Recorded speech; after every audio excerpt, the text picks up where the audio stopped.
C'est la fin de notre première journée, on vient de passer un moment extraordinaire. Mais je finis cette journée déstabilisée pour deux choses. La première des choses, c'est... Hello, bienvenue sur notre chaîne. Pensez à vous abonner à notre chaîne.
Le plan n'a pas fonctionné, l'Esta n'est pas prêt, mon vol est fermé pour Houston et le prochain vol pour Houston est à 18h. Là, il est 10h30, ce qui veut dire que je ne pourrai pas être là-bas. Enfin, si je peux être là-bas, je serai là au milieu de la nuit.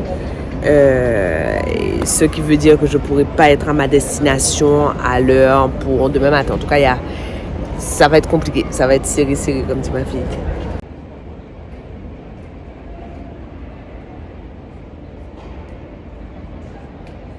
Oh, c'est plus complexe que prévu. Je vais rentrer chez moi et on va essayer de passer la frontière américaine en voiture ce soir pour que je puisse avoir un vol ce soir allant directement à ma destination. C'est ma meilleure chance d'être demain à 9h sur place. Bon. Mais je prends un taxi pour rentrer à la maison, pour essayer d'aller faire mon plan B. Ça, c'est ce qu'on appelle du changement de programme. Donc, je suis de retour à la maison. Je crois que Frédéric a trouvé un plan B. Et comme je suis de retour à la maison, ben, je fais mes trucs maison. Je sors mon chien. Et ensuite, on va sauter dans la voiture.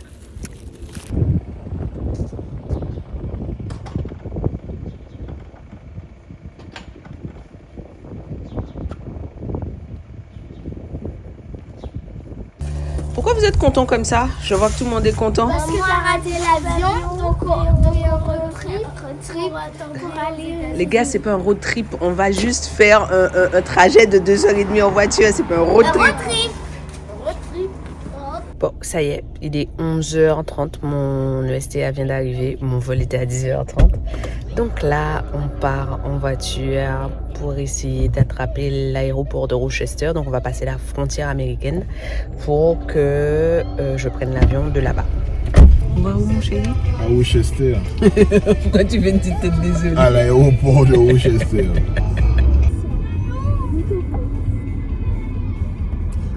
Les enfants, Popi, Nounou et Zouzou, retirez vos manteaux. Vous n'avez pas chaud? Ça va bien?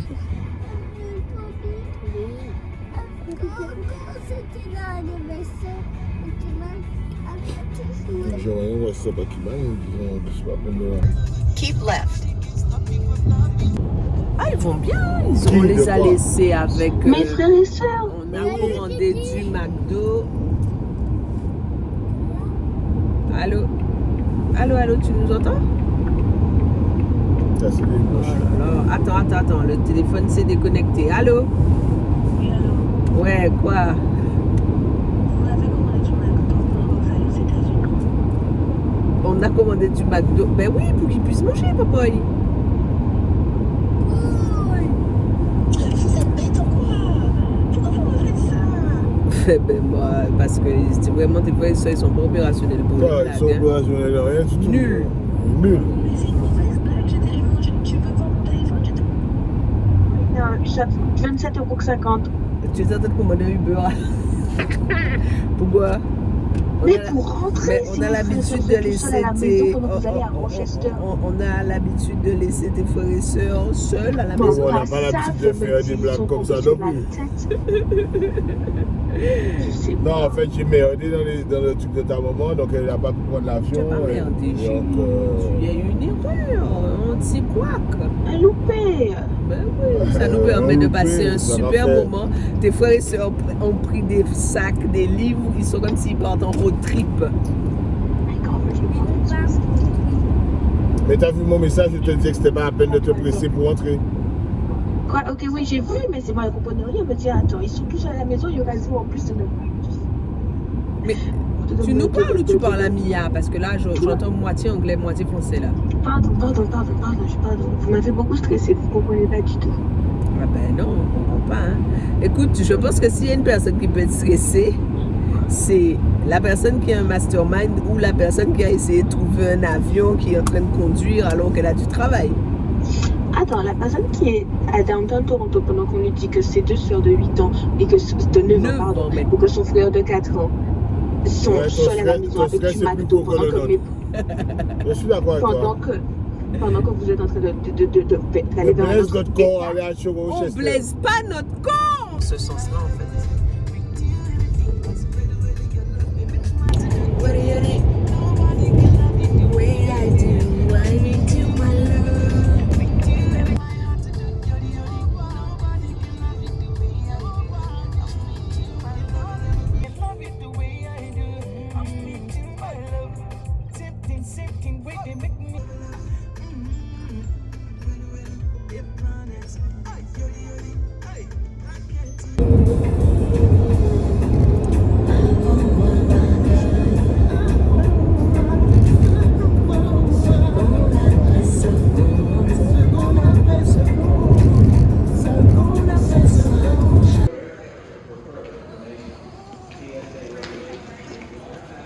L'aéroport est très vide.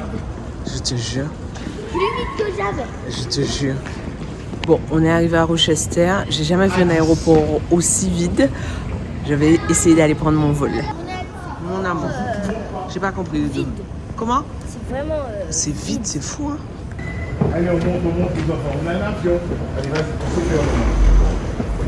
Go, bravo. T'as dit quoi, chérie? Vous allez faire.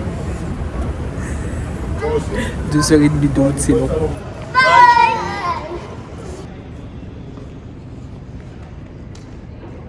Après des heures de pérégrination, je m'apprête à m'envoler et j'ai peur d'oublier de vous en parler. Il y a quelque chose d'extraordinaire avec ce mastermind, c'est que la première des choses, c'est que je suis en contact avec des infopreneurs qui font les mêmes volumes de chiffre d'affaires que moi et qui ont donc des challenges qui ressemblent aux miens ou alors qui ont déjà été confrontés à des challenges qui ressemblent aux miens. Et les challenges auxquels ils sont confrontés sont parfois des challenges auxquels j'ai été confrontée déjà et je peux contribuer à leur permettre de passer à travers plus rapidement et plus facilement.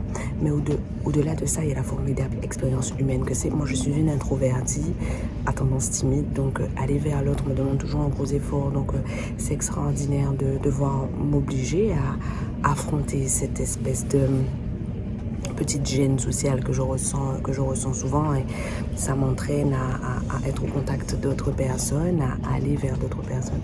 Mais au-delà de tout ça, il y a quelque chose d'extraordinaire, c'est que ce temps passé à l'extérieur du bureau, à l'extérieur de notre boîte, loin de l'équipe, de mes clients, de mon quotidien, déclenche mon inspiration. Dès la veille du jour où je pars pour ce mastermind, je commence à avoir des idées. Je peux vous montrer les notes que j'ai prises dans mon téléphone hier soir.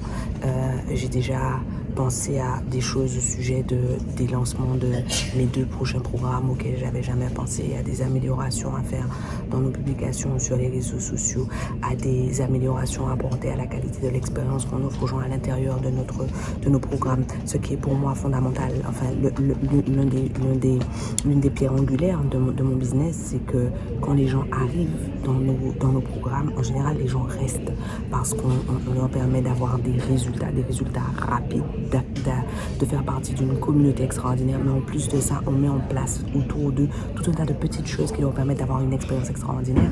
Et le simple fait de savoir que j'aurai cette semaine consacrée exclusivement à mon business déclenche mon inspiration, me permet d'avoir tout un tas d'idées. Je mets l'accent sur ça pour que vous accordiez un autre sens au temps que vous allez passer à l'extérieur de votre business, loin de votre famille, loin de ceux que vous aimez, parce que de toutes les façons, soyez tranquilles. Pour moi aussi, c'est un challenge d'être loin de mes enfants. J'ai jamais passé autant de temps avec mes enfants que depuis qu'on vit au Canada, et pour autant partir, les laisser pendant une semaine, je vous referai un petit topo pour ça. À partir pendant une semaine, pour moi c'est pas agréable. J'ai jamais passé autant de temps avec Frédéric et dormir pendant une semaine loin de lui. J'aime pas ça, j'aime pas être loin de ma maison.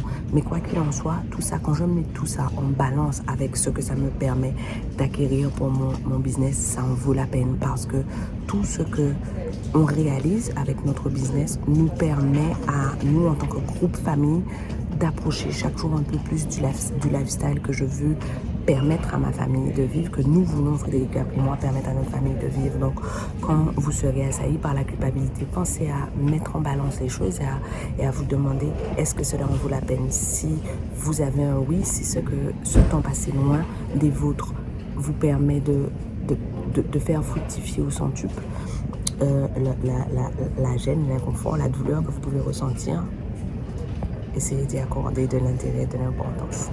Je suis enfin dans l'avion, je vais enfin pouvoir décoller.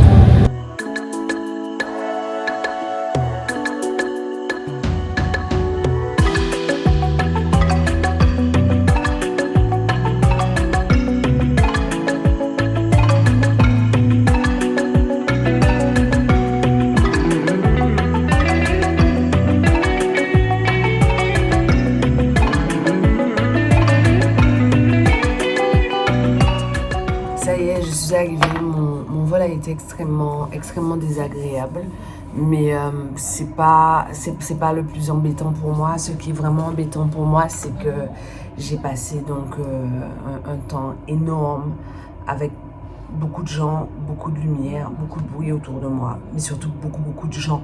Je suis une vraie introvertie. Passer une certaine quantité de temps, être trop en contact avec des gens, être trop près de moi, ça draine mon énergie. Donc là, j'ai besoin de me reposer.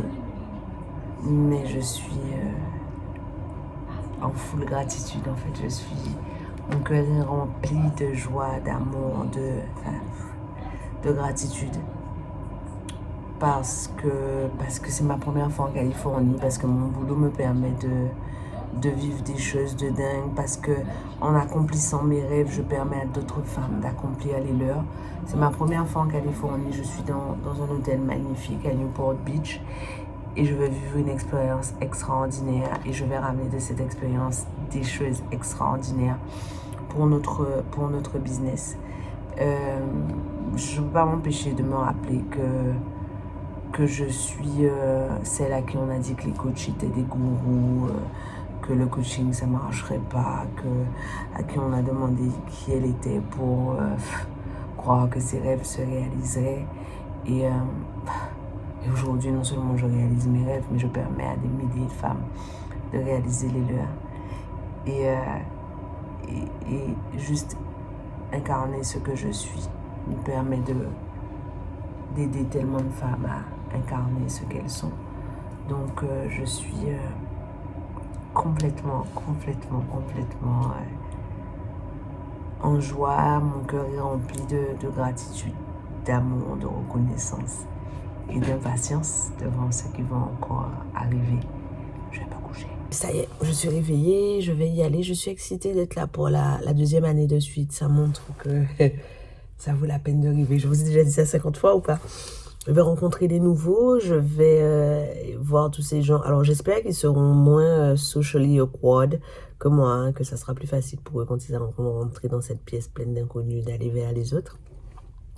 J'ai un petit peu de boulot avant de me préparer, parce qu'on bosse sur le le challenge qu'on propose dans 2 mois à l'intérieur de mon programme et je voulais avoir avancé sur ça avant d'avancer trop avant de plonger profondément dans le mastermind. Ça fait tout bizarre d'être là pour la 2e année. Je suis contente, je suis fière, je suis pleine de gratitude. Bon, figurez-vous que je ne m'étais pas occupée du programme, du séjour.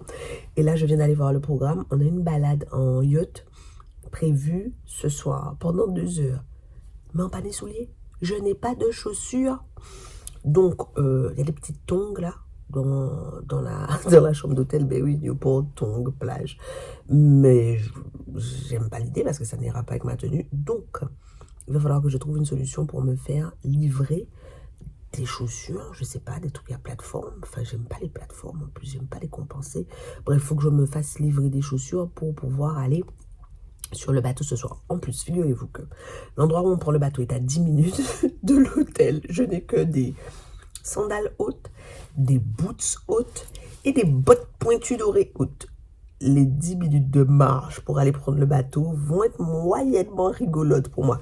Donc, évidemment, je ne vais pas voyager avec des baskets. Qui voyage avec des baskets? Bon, je vous laisse là, il faut que j'aille me travailler un peu, me préparer. Je suis vraiment excitée, j'ai hâte.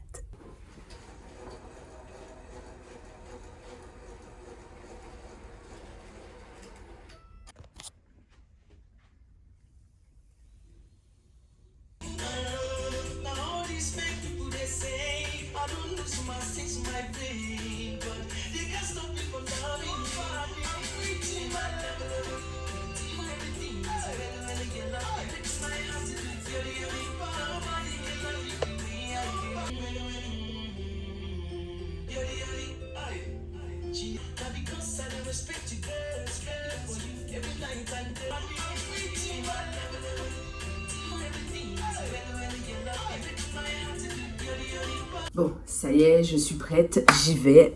Je suis excitée comme plus. J'ai toujours cette espèce de petite appréhension que j'ai quand je vais me retrouver dans un endroit où je ne connais personne. Mais c'est ma 2e année, donc il y aura une bonne partie des gens que je vais connaître. Et j'ai hâte de pouvoir faire pour ceux qui arrivent ce qu'on a fait pour moi l'année dernière quand je suis arrivée. Le langage de l'amour de James, c'est offrir des cadeaux. Alors à chaque retraite, on a des cadeaux.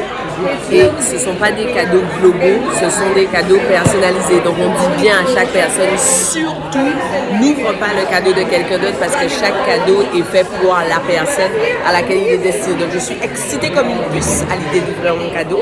J'ai hâte de découvrir ce qu'il y a dedans. J'ai pas encore ouvert mon cadeau parce que tant qu'il n'est pas ouvert, il demeure une surprise. Je suis choquée. J'avais dit à une réunion de groupe que mon encas préféré, c'était les pommes et les noix de cajou. Je suis trop contente. Ce matin, on a travaillé de ouf sur le leadership, le rôle dans une équipe, la façon de traquer la performance, les différents endroits où il faut traquer la performance dans nos business. Et comme d'habitude, sur mon cahier, je note d'un côté ce qui est dit, donc je note en français, en anglais, et de l'autre, je note les choses que ça m'inspire, ce que je dois mettre en place moi à l'intérieur de mon business, ce que je dois proposer à mon équipe. Et c'est vraiment cool parce qu'en fait, je fais exactement ce que j'incite les gens à faire lorsqu'ils assistent à mes événements, c'est-à-dire que je les incite à prendre ce qui est formel, ce qui est donné et à capter tout ce qui relève de l'inspiration. Je suis excitée comme une puce. J'ai déjà répondu à des questions avec lesquelles j'étais arrivée. Je suis arrivée avec une intention extrêmement claire. Donc, j'ai déjà répondu à des questions. C'est cool, c'est extraordinaire d'être dans une salle remplie de gens brillants qui ont du succès, mais qui sont tellement humbles, vulnérables, sensibles, qui n'ont pas besoin d'en faire 3 tonnes. Ça fait du bien de ouf. J'ai exactement les chaussures qu'il faut pour ça.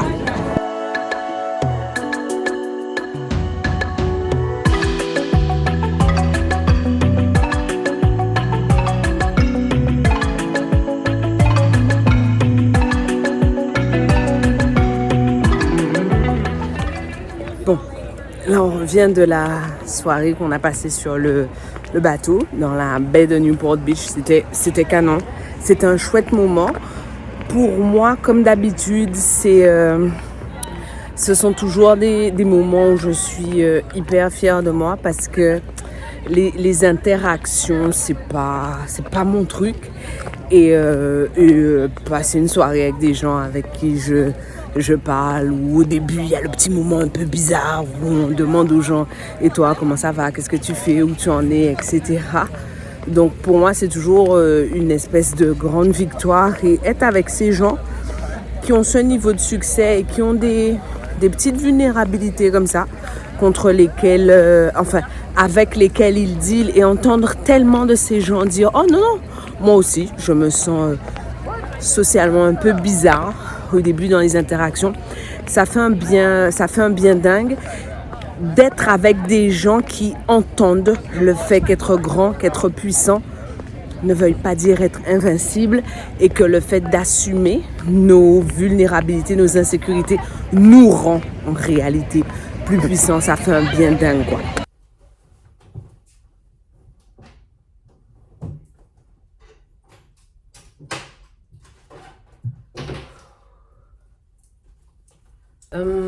C'est la fin de notre première journée. On vient de passer un moment extraordinaire en bateau.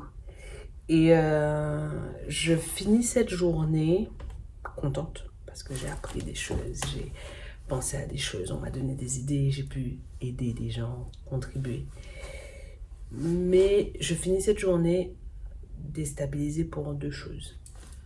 La première des choses, c'est cette espèce de demande des uns et des autres de partager plus avec eux mon expérience des grands groupes, mon expérience de la scène, qu'il s'agisse du Palais des Congrès de Paris où 2000 personnes sont venues assister à une de mes performances, qu'il s'agisse de la façon dont on a organisé le show, puisqu'on ne travaille pas avec de personnes de l'extérieur pour nos événements. C'est Frédéric, ma superstar, mon manager, mon chef majestueux qui organise tout.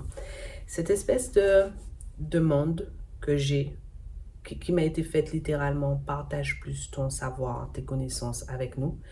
Et je suis un peu déstabilisée parce que en entendant les autres parler de ce que je fais, de ce que je réalise, et en voyant leurs réactions, j'ai l'impression que je ne réalise pas ce que je fais, ce que j'accomplis. Et du coup, en ne m'arrêtant pas pour le faire, je ne prends pas la peine, le temps de formaliser la façon dont je pourrais aider les autres. Ce que j'apprends, en fait, je ne prends pas le temps de coder mon savoir pour pouvoir le transmettre.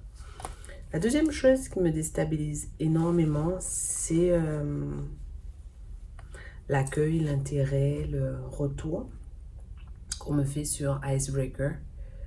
Ce programme est ma grande surprise. Je l'ai créé l'année dernière. Il est pour moi l'incarnation de tout ce que j'ai appris pendant ce mastermind, parce que pendant longtemps, la question de mon apparence a été pour moi une insécurité. C'est-à-dire que j'ai toujours aimé m'habiller, les accessoires, etc. Mais je refusais de répondre à toute question, je refusais d'accompagner qui que ce soit sur cette voie-là parce que je ne suis pas styliste.